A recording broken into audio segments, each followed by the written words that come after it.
Estados Unidos de América en los años 50, tierra del automóvil y del progreso. Admiración de un mundo que aún padece las secuelas de la guerra. La potencia de Norteamérica consiguió imponerse a Hitler y al Japón. La demanda de bienes de consumo que siguió a la guerra impulsó la economía en las dos Américas.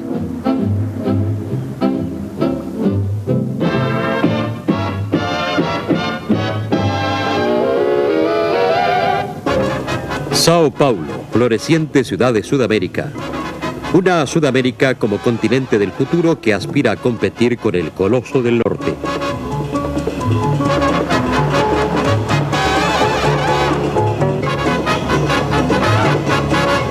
En Sudamérica la riqueza es para quien posee tierra y materias primas. Y ahora la creciente industrialización promete un nuevo bienestar.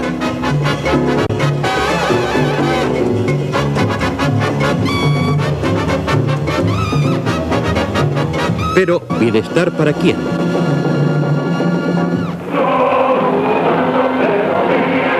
Una multitud de gente pobre aclama en Buenos Aires al general Juan Domingo Perón, quien en 1946 asumió el poder con la promesa de hacer más ricos a los pobres y más pobres a los ricos. Argentina tiene una economía floreciente, pero los trabajadores reciben un trato y un jornal miserables. Juan Perón contrajo matrimonio con una actriz llamada Eva Duarte. El pueblo la llama Evita y la idolatra.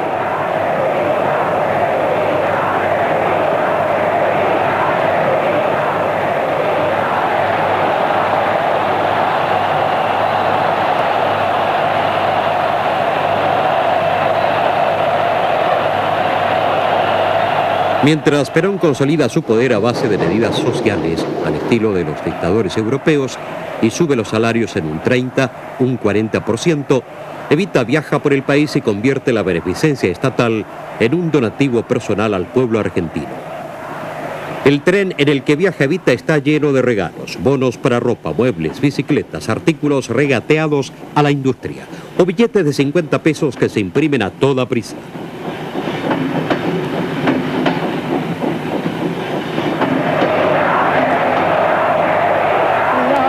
No hay visita de la primera dama que no aporte mejoras a los pobres, ya sea inaugurando viviendas sociales o guarderías infantiles, que pronto se encuentran entre las mejores del mundo.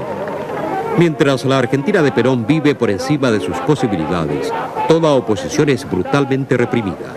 El despilfarro en torno a la camarilla de Perón y la inflación consumen la base existencial de este rico país.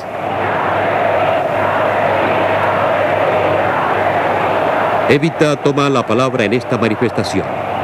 A los 33 años aparece pálida y delgada. Padece cáncer. Para seguir peleando con Perón por ustedes y con ustedes por Perón hasta la muerte. Eva Perón. La fascinación de una mujer de brío en una América Latina donde solo los hombres tienen la palabra.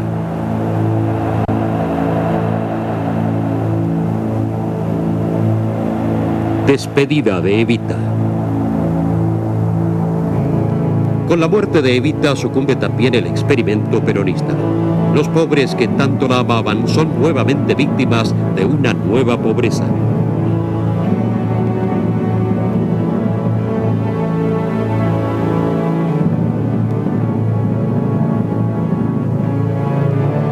La pésima gestión económica del peronismo ha arruinado a la próspera Argentina.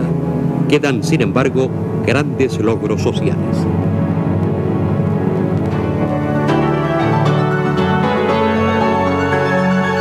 ¿Y en el resto del mundo? En el Coljós o Colectivo Agrícola de Riazán se celebra un gran día. Una agricultora recibe honores especiales. Ha conseguido sobrepasar la producción estipulada por la normativa socialista. Una agricultora sin tierras, ya que éstas pertenecen al Coljós, al Estado.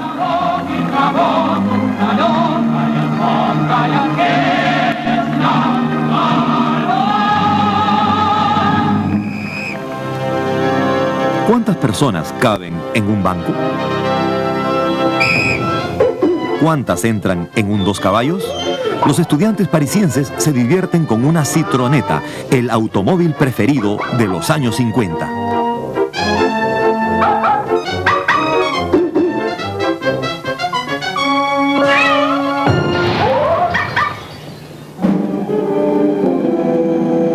El Tíbet a finales de la década. Tropas de la China Roja invaden la iglesia fortaleza del Dalai Lama. Los tibetanos se rebelan contra la hegemonía china y su rebelión es inmediatamente aplastada.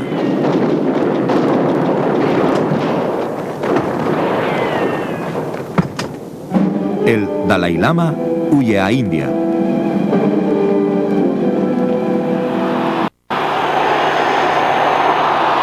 Campeonato Mundial de Fútbol 1958. Brasil contra Suecia. La gran figura del equipo brasileño es Pelé, un joven de 18 años que lleva a su equipo de victoria en victoria, consiguiendo el campeonato del mundo en 3 ocasiones.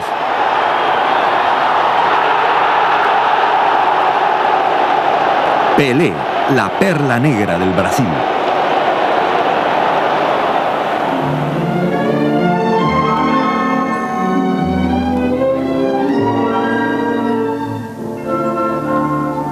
Moda en Alemania Occidental.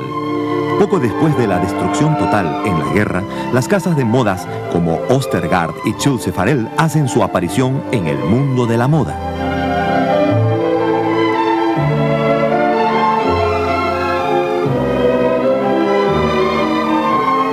La dama elegante de los años 50.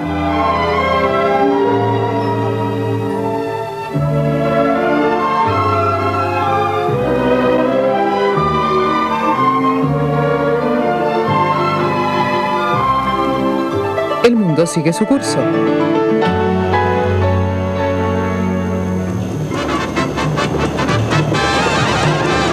En los años 50 el Brasil se ve a sí mismo como una nueva tierra de ilimitadas posibilidades.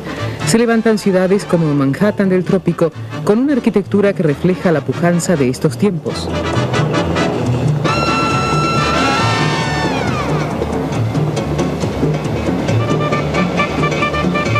Las pieles son blancas, morenas, negras. Hay prejuicios raciales que, sin embargo, no llegan a frenar el desarrollo como en otros lugares. Aquí chocan 2 países llamados Brasil. Uno es el Brasil moderno, con un estilo de vida semejante al europeo y norteamericano. El otro es el Brasil anclado en las obsoletas estructuras coloniales. Las ciudades atraen a grandes masas del interior que huyen de la sequía.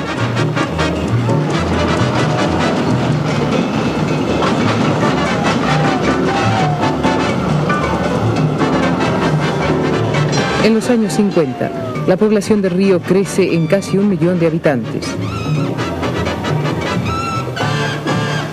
De esa forma, el desarrollo del Brasil se concentra en las grandes urbes, mientras en las provincias todo sigue igual. Las plantaciones y la cría de ganado producen menos que la industria, vida provinciana en el Brasil.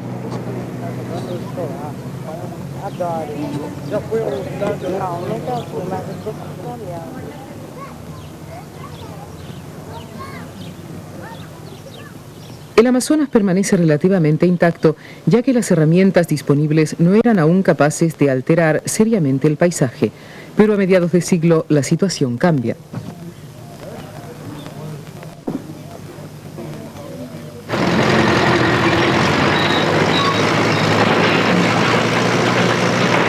Con la construcción de la carretera transamazónica, el progreso consigue penetrar en las inexploradas entrañas de la selva.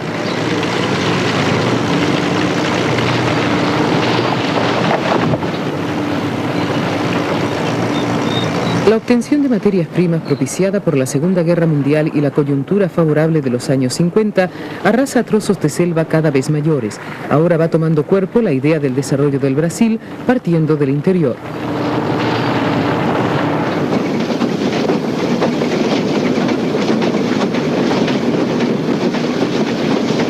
El popular presidente brasileño Juscelino Kubitschek sobrevuela el centro del Brasil. En el páramo, donde en 1956 había solo un par de rótulos, Kubitschek quiere erigir la nueva capital, Brasilia.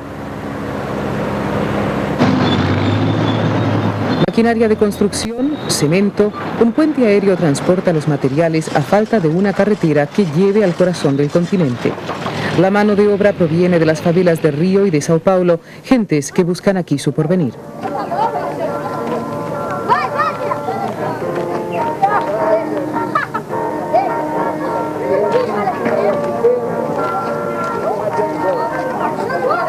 El salvaje oeste que pronto se convertirá en Brasilia. El afortunado artífice de la ciudad es un arquitecto brasileño llamado Oscar Niemeyer, quien tiene el privilegio de experimentar aquí la más audaz arquitectura. Brasilia pretende ser sinónimo de futuro. No hay lugar para los barroquismos de las ciudades coloniales en la costa.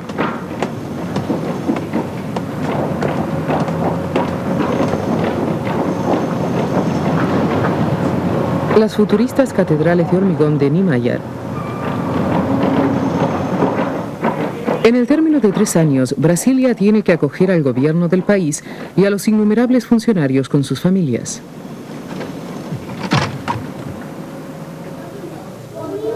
...1960, primer día de escuela en Brasilia. Agora é a nova capital do Brasil.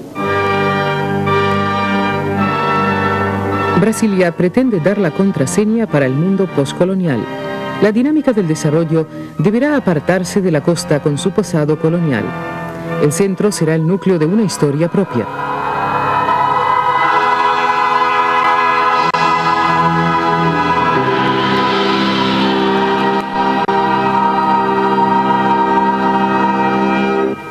Pero las calles de la nueva capital terminan en su periferia. Las carreteras hacia otros lugares del Brasil se construyen abriendo claros a lo largo de miles de kilómetros de selva a base de bombas de napalm.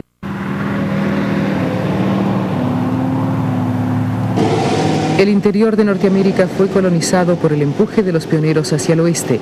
En el Brasil se intentó algo parecido, partiendo de un núcleo central llamado Brasilia. Pero la realidad cambiante en los países latinoamericanos impidió que se llegara a la pretendida California tropical.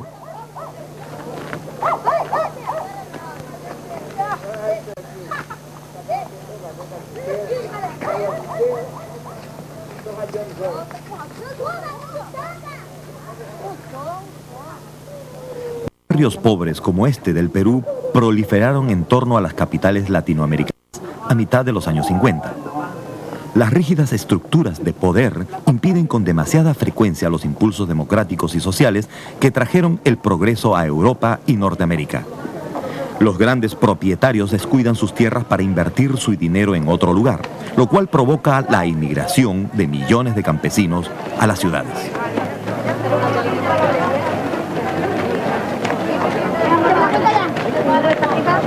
Los emigrados del campo ocupan terrenos baldíos próximos a las ciudades, como aquí en Lima, esperando conseguir un espacio vital.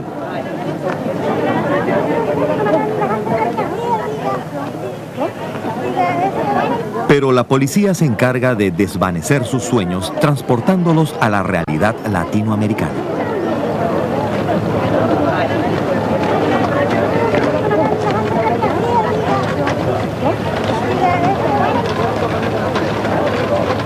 En los años 50, la pobreza sigue siendo la realidad de la mayoría de los latinoamericanos. En México, las cosas tampoco han mejorado pese a la revolución.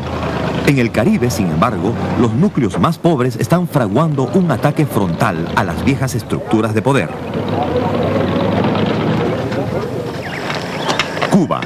Los rebeldes preparan sus armas en los bosques de la Sierra Maestra. El gobierno está dilapidando la riqueza del país, según rezan las octavías que difunden los rebeldes, y empobrece a los trabajadores de las plantaciones de caña y tabaco. Fidel Castro muestra su eficacia no solo como revolucionario, sino también como propagandista. Con su grupo de idealistas se presenta como un nuevo Robin Hood en la lucha contra una camarilla que se enriquece al servicio de los intereses económicos de la todopoderosa Norteamérica. Fidel Castro configura una revolución a base de un conglomerado de ideas sociales y nacionales. Una revolución que quiere extenderse más allá de Cuba, a toda Latinoamérica. Una revolución auténtica desde la base y no desde arriba como la de Perón en la Argentina.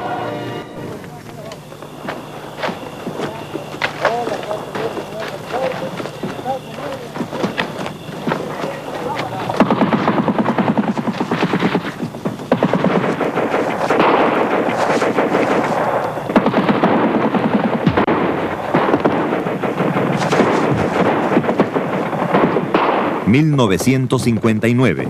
La marcha definitiva sobre la capital. Triunfo de una revolución sangrienta. Con su campaña de agitación contra el influjo dominante de Estados Unidos, Fidel Castro se convierte en el héroe de Latinoamérica. La revolución cubana sabe también pelear y ganar batallas en este campo.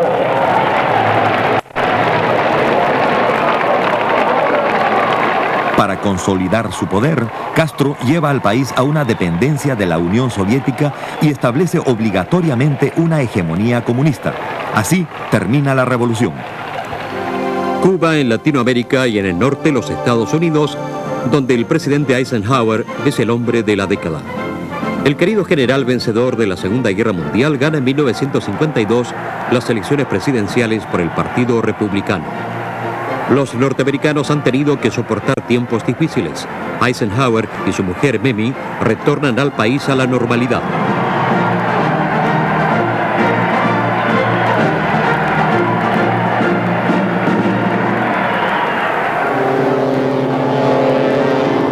Regreso de los soldados norteamericanos de la Guerra de Corea. Eisenhower cumple enseguida la promesa dada a sus electores de poner fin al triste capítulo de la implicación norteamericana en conflictos ajenos y de hacer recobrar al país la confianza en sí mismo.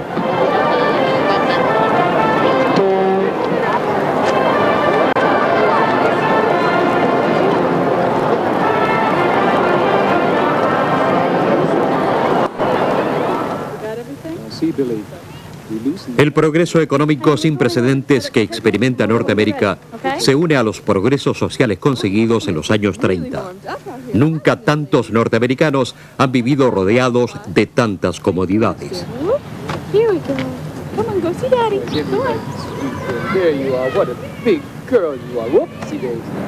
Surgen así los gigantescos supermercados con una oferta de artículos que el resto del mundo solo puede soñar. Es el nacimiento de la sociedad de consumo. La felicidad humana basada en la compra de nuevos productos, sean necesarios o no.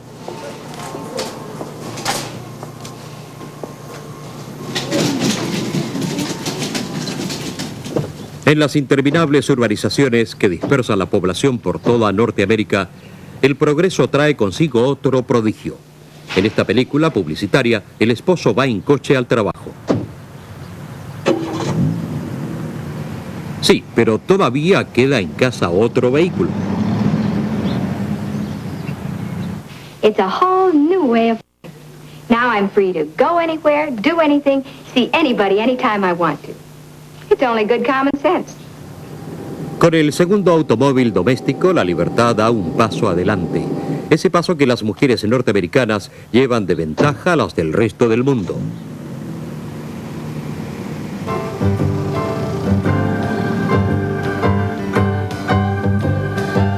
Y si la emancipación de la mujer se extiende por doquier a mitad del siglo, en Norteamérica ya es común ver a mujeres empresarias en Manhattan.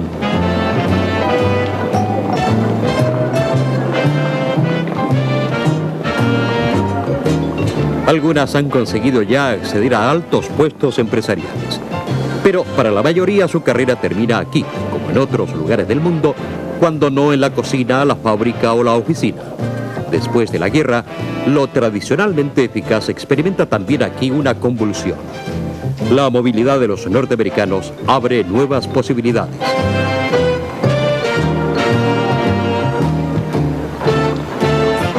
¿Es realmente movilidad o colapso? La escuela de enseñanza media de Little Rock está reservada exclusivamente a alumnos de raza blanca. Nos encontramos en los estados del sur. Tropas del gobernador de Arkansas impiden el acceso a los alumnos negros. La mezcla de negros y blancos no se ajusta a las reglas de las antiguas sociedades de esclavos. Sin embargo, los soldados negros han luchado también por la libertad y contra el fanatismo racial de Hitler. En Washington, el Tribunal Supremo se pronuncia en contra de la discriminación racial. El presidente Eisenhower envía 500 paracaidistas a este estado rebelde del sur. Por primera vez se ve a blancos contra blancos, lucha por preservar los derechos de los negros. 25 de septiembre de 1957, un gran día en la historia de los Estados Unidos. Protegidos por las tropas del presidente, 9 alumnos negros pueden tomar el camino a la escuela, una escuela que al fin es también para ellos.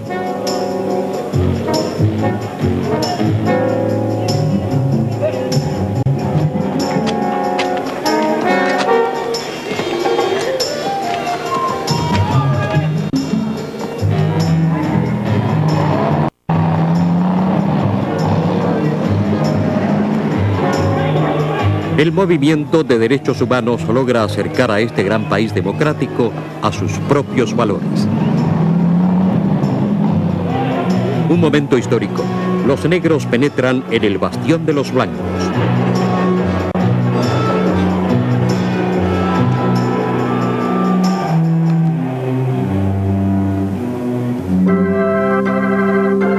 Poco a poco van surgiendo las clases mixtas.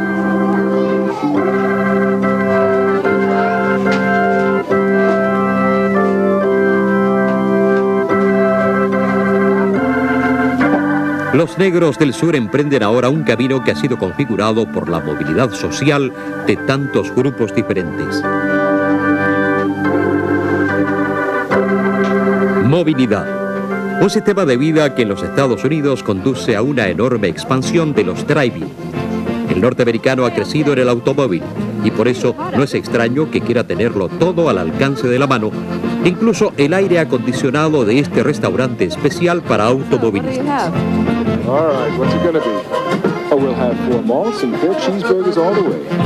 Las ventas de hamburguesas de los drive-in baten todas las marcas en los años 50. Here's yours with mayo.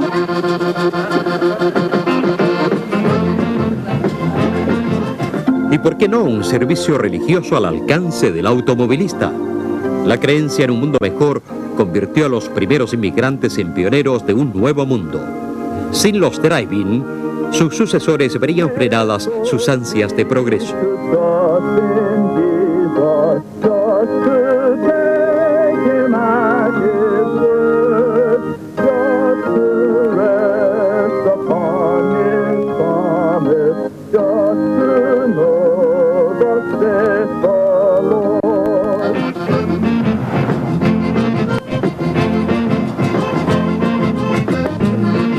Los autocines en calles abandonadas son el lugar preferido por la juventud norteamericana en los años 50.